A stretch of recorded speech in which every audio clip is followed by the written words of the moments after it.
Welcome to the Old Time Radio Westerns. I'm your host, Andrew Rhines, and let's get into this episode. This episode is going to be Have Gun Will Travel. Original air date is February 22nd, 1959, and the title is Winchester Quarantine.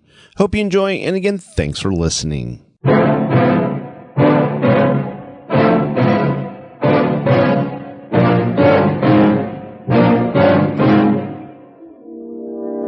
you men want me to leave, you'll have to make me. Now, who's going to be the first to try?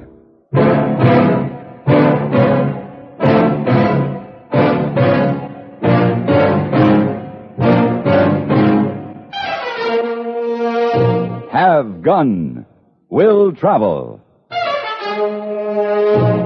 Starring Mr. John Daner as Paladin.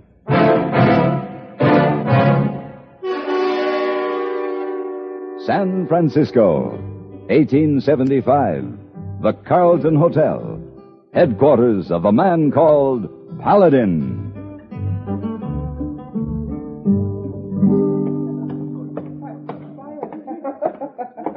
Hey, boy. Oh, yes, Mr. Paladin. Help me with these bags, will you? Oh, yes, Mr. Paladin. You go away again so soon? It seems Mr. Edgar Potts in Tucson needs my services. Oh, yes, sir. I know Mr. Potts. He is not a good man, but he's a rich one. Oh, you make lots of money, eh, Mr. Paladin? Well, that's my plan.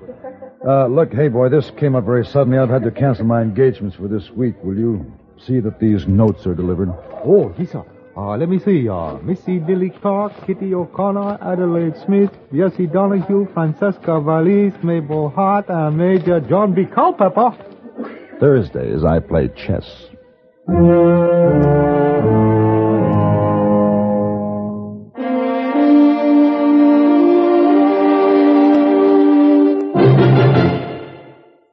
Even if you've had embarrassing dandruff for years, you can get rid of it now in 3 minutes.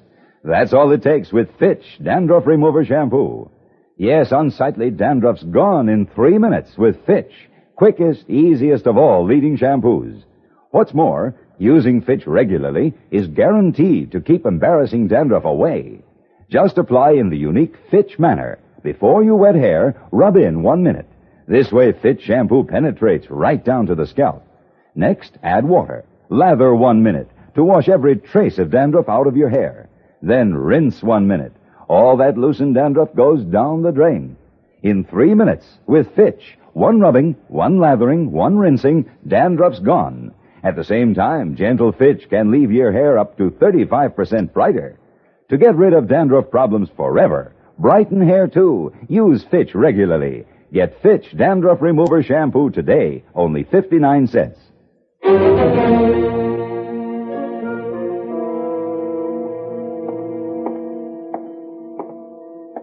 Glass of rye, bartender. Yes, sir.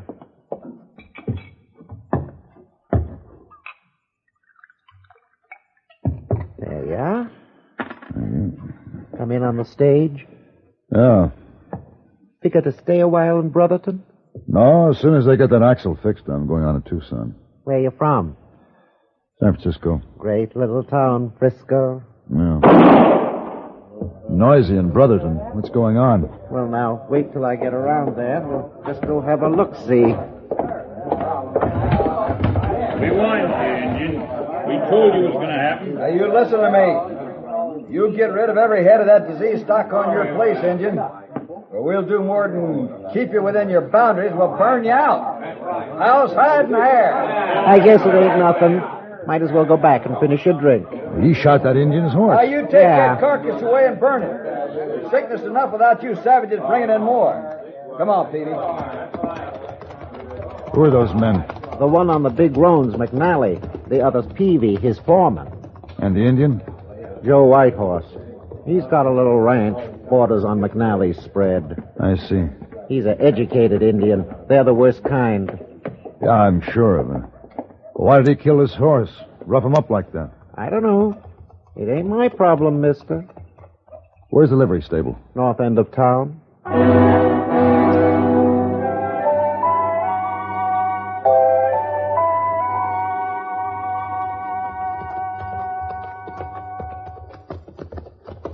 White horse? Yes? My name is Paladin. This is my card. Have gun, will travel. I see. Thank you, Mr. Paladin. Not interested? If I had money to hire you, I wouldn't be hiking 20 miles carrying this saddle. I would have another horse. I happen to be going your way. Why don't you put your saddle over this other horse of mine? No obligation. It is right to tell you, even if I had money, I would not hire you. I don't hold with men who follow the gun. I agree, Mr. Whitehorse. It's not a practical business, but 20 miles is a long walk. And this is a heavy saddle.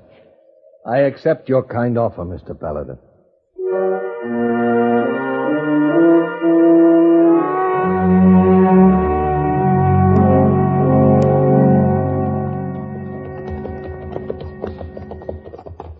$150 prime, healthy cows. Now 10 are dead. The rest ready to fall.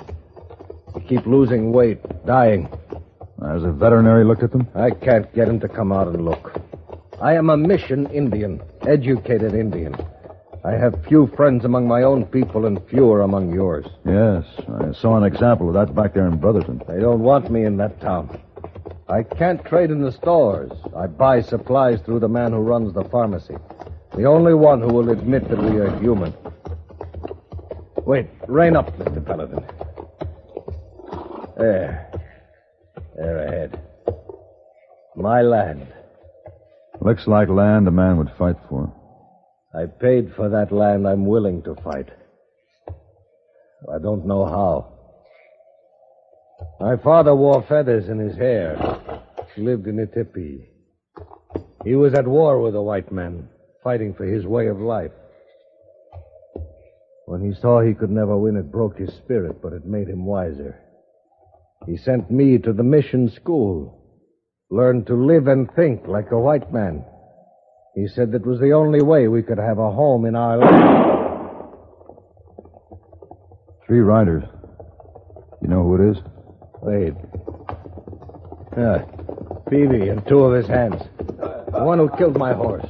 Yeah. So you got yourself another horse? The one you shot cost me $40. You have to pay me for that. You friends with him or just passing through? You ask that like a man hoping for the wrong answer. You working for an Indian? He hasn't hired me yet. You're half a mile from his boundary line. You aim to keep going? I thought I might. It ain't that simple, mister. You can ride in on that horse, but you try to ride out and he'll go down with a slug in his head. No animal comes off on that ranch. Yours or nobody's. Mr. Paladin, he means what he says. You saw that in town. You're going to lose 2 good horses. I'll walk the rest of the way. You'll ride. You've used my horse for 15 miles, and I expect the man who's done that to rub him down and ask me to sit at table. You will be most welcome. All right, then. Ride on in. But you'll be sorry.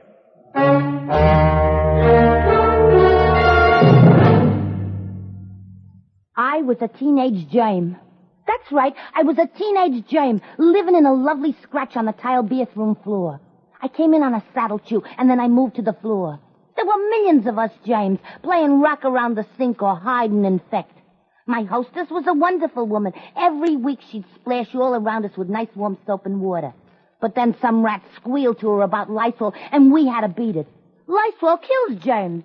It was murder. Yes, if you're a germ, you'll hate Lysol, because Lysol kills disease germs, many deadly viruses, too. Lysol also destroys bathroom odors. Cleaning every week with Lysol in the suds disinfects your bathroom from one cleaning to the next as nothing else can. A little Lysol brand disinfectant in the suds makes your favorite cleaners work better, including many that claim to sanitize.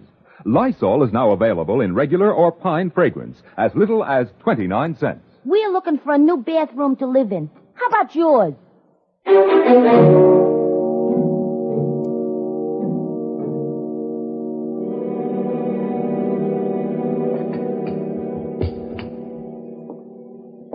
More coffee? Oh, yes.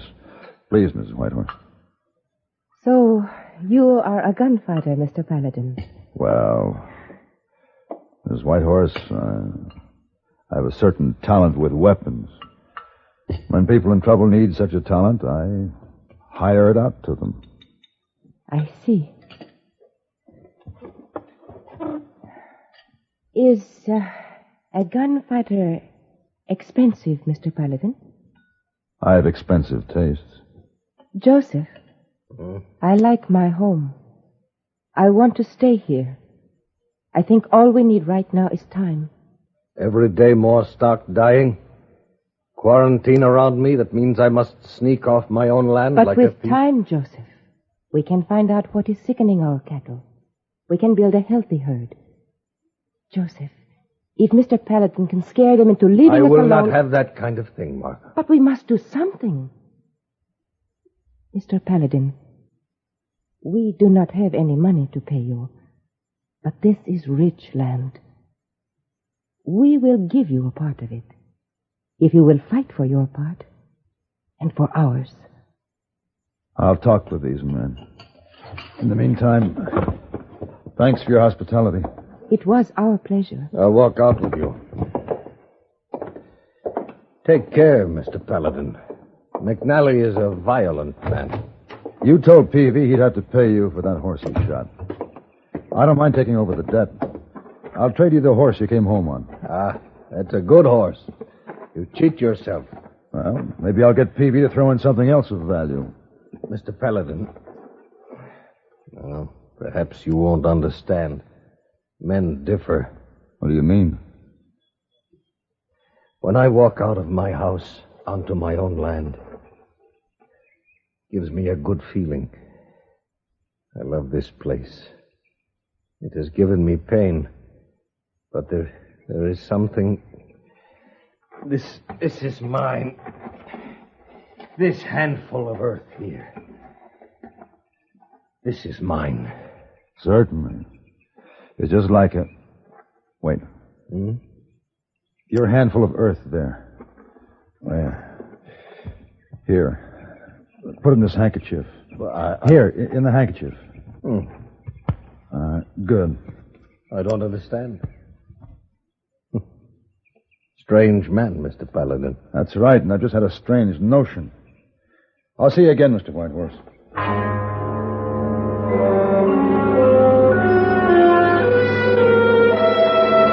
At the boundary of the White Horse Ranch, I dismounted to close the fenced gate. The first rifle shot came high to my right. The second shot killed my horse. Both of them had come from somewhere in the brush behind me. I had an idea who had fired them, and I had the score to settle with.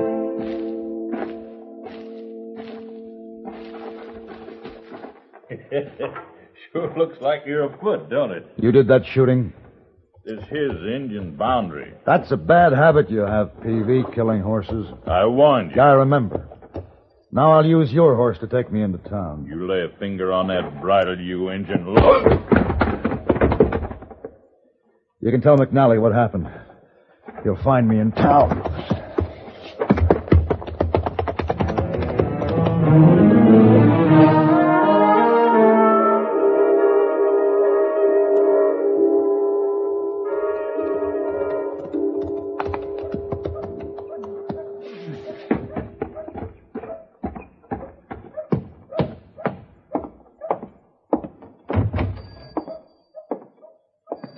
Is this the only pharmacy in town? Oh, yes. My name's Reinhardt. What can I do for you? You know the White Horses? Oh, you mean our thieving, scalping, overeducated local Indian? I do. Oh, and before you say your piece, let me inform you that this is the only store in town that'll do business with them. And proud to say it. Now, what's on your mind?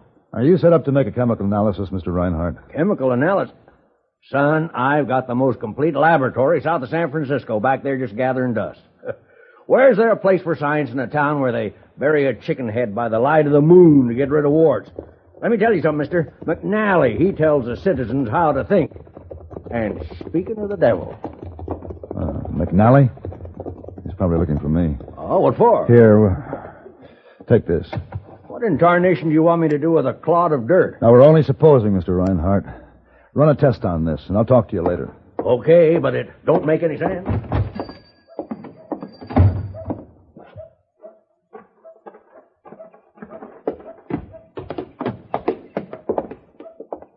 Gentlemen, You pistol whipped my foreman, steal his horse? I disciplined your foreman, Mr. McNally. As to the horse, Peavy owed Joe Whitehorse for the one he shot. I took over the debt and settled it. You working for Whitehorse? What kind of men are we breeding that takes wages from an Indian? I couldn't get $1 out of him. He doesn't have one. That's why I'm here. If you're not with the Indian, what's on your mind? I want to be hired. We're doing all right. You're wasting your time trying to starve Whitehorse out. You don't have to starve. I offered to buy his place. At a profit? I offered him $10,000. Why are you so anxious to own his land? His land's good, and there's water, and I don't aim to raise my children next to some savage. Besides, he's aiming to let that cattle sickness spread over the whole range, wipe us all out on account of he hates us so. Perhaps I can persuade him to sell. How? His willingness will increase in ratio to the size of my fee. How willing do you want him to be? All right, you're hired. Get on out to his place. First, you go to the bank and draw some money. I think Whitehorse would want to be paid off in cash. That's a lot to trust you with. Well, then you carry it. And carry an additional $2,000, Mr. McNally. My fee. $2,000? How much money you think I have? How much do you hate Indians? I have some business in the pharmacy here. Then I'll see you at the Whitehorse Ranch.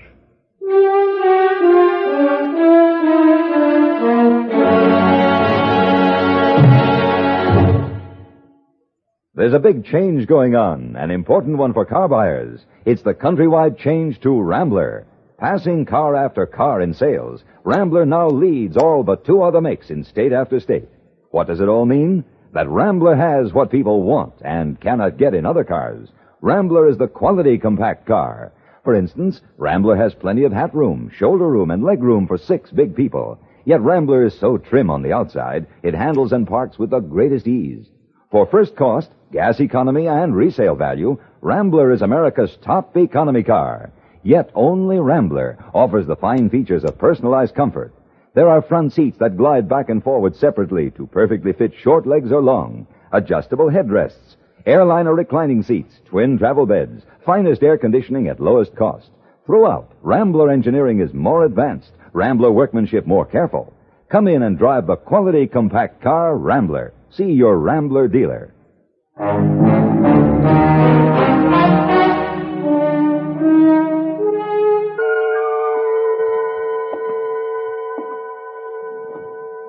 He's waiting outside there, Mr. Whitehorse. You've already overtaxed his patience. You didn't understand me, Mr. Paladin. I won't sell. You can do a lot with that cash. I won't be pushed off my land. I stay here. I told McNally you'd sell. Then you tell him you were mistaken. And lose my fee. Why do you ask my husband to do this thing? Because it's my considered opinion he should sell to McNally. And if it is not my opinion, if I say I stand up to that gun of yours? I think that would make everything very uncomfortable. We ask only to live in peace, to have a home to build for ourselves and for those who come after, and you are no better than the other. Martha should not have done that, no matter what. Forgive her, Mr. Paladin. Martha carries our first child. She is upset. What kind of a world have we to offer our child? Sign it, Joseph. Sign the paper. Here is ink, a pen. Give them their bill of sale. We will find some place to live in peace. No.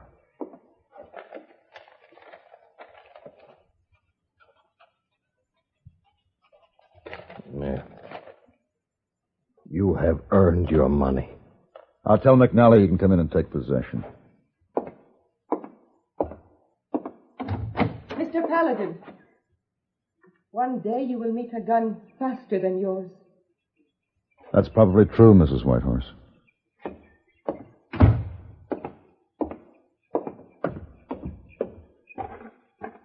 All right, McNally. All set, huh? All set. Yeah, I got no respect for critters. Knows he ain't wanted, but hangs on anyway. In the old days, he'd be long gone by now. You've made your point, Mr. McNally. Here is your bill of sale, McNally. It is your ranch now. And you got the money? That does it. Not quite. Let's not forget $2,000. Oh, sure. See me in town. I see you now, McNally. Oh. Oh, well. Yeah. Thank you. White Horse, learn something from this business. You Indians have reservations all over the country. That's where you belong. Mr. McNally is a man of deep prejudices. And not soft about 'em, neither. Ooh, anything but soft. If it hadn't been for your sickly stock, he'd have found another reason to starve you out. He did not starve us out. It was your gun that drove us off our land. My gun did you a favor, Mrs. Whitehorse. This land is useless. It's poison. Don't try to pasture cows here, McNally. They'll die. I'll get rid of that disease. I'll burn everything down to the dirt. But you can't burn the dirt, and that's where the poison is. You're crazy. I had the soil analyzed. It contains a certain element that affects all vegetation. It's called molybdenum, if you want to investigate it. On my land? McNally's land. I remembered that I'd seen this cattle sickness once before down on the San Joaquin Range. So you knew this? Suspected it. Mr. Reinhardt verified it.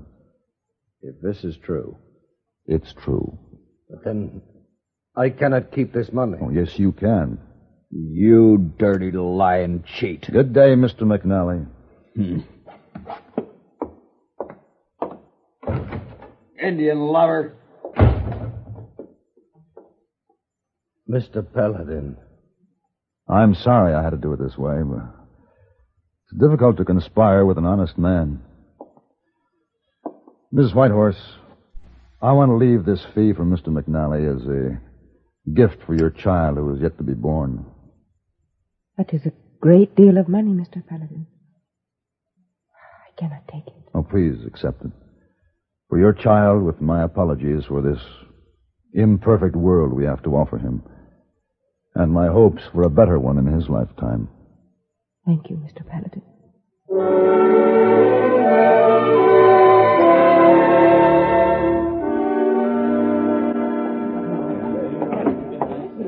Oh, Mr. Paladin, welcome. Hello, hey boy. Did you serve the most unworthy but very rich Mr. Potts? No, I was delayed, and when I got to Tucson, Mr. Potts was dead.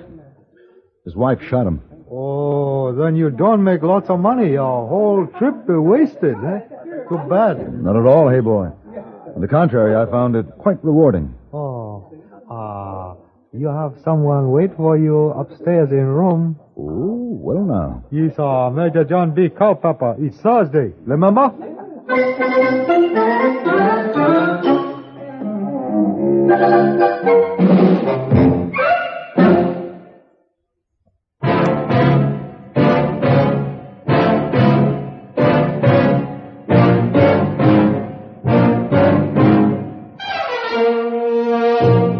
Have Gun, Will Travel. Created by Herb Meadow and Sam Rolfe, is produced and directed by Norman McDonnell, and stars John Daner as Paladin, with Ben Wright as Hayboy. Tonight's story was written by Herb Meadow and adapted for radio by Ann Dowd. Featured in the cast were Lawrence Dotkin, Harry Bartell, Lillian Byatt, Joseph Kearns, Edgar Barrier, and Barney Phillips. Hugh Douglas speaking. Join us again next week for Have Gun, Will Travel.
This has been a presentation of OTRWesterns.com, and we hope you enjoyed. please take some time to like and rate our shows in your favorite podcast application. Follow us on Facebook by going to otrwesterns.com/Facebook.